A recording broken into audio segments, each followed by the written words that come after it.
এখন ঘরে ঝগড়া করেন, এখন ভাল লাগে না আব্বা আম্মারে। এখন আব্বা এই ভুল ধরে, আম্মা এইটা বলে, এখন অনেক অসহ্য লাগে। তো যেদিন চলে যাবে ওই দিন বুঝতে পারবেন মাথার উপর থেকে ছাতাটা নাই হয়ে গেছে, বটবৃক্ষটা চলে গিয়েছে, আর উপদেশ দেওয়ার মতো কেউ নাই, কাছে আগলে রাখার মতো কেউ নাই। এজন্য আব্বা আম্মা থাকতে আমরা যেন আব্বা আম্মার কাছ থেকে দোয়া চাই। আব্বা আম্মার দোয়া কোনোদিন আল্লাহ তাআলা ফিরিয়ে দেয়।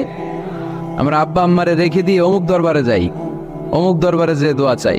আসল বড় দরবার যে আমার ঘরে, এটাই বলে যাই। আমার আব্বার চেয়ে বড় কোনো পীর সাহেব আমার জন্য হতে পারে?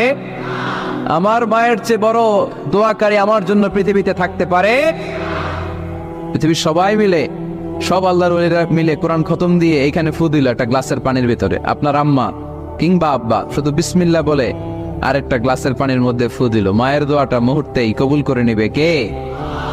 আম্মা আব্বার চেহারার দিকে তাকালেই কবুল হজের সওয়াব দেয় কে? হজ করে আসছেন কারা কারা দেখি?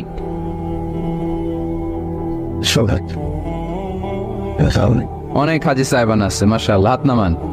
এই যে 3 লক্ষ 4 লক্ষ টাকা খরচ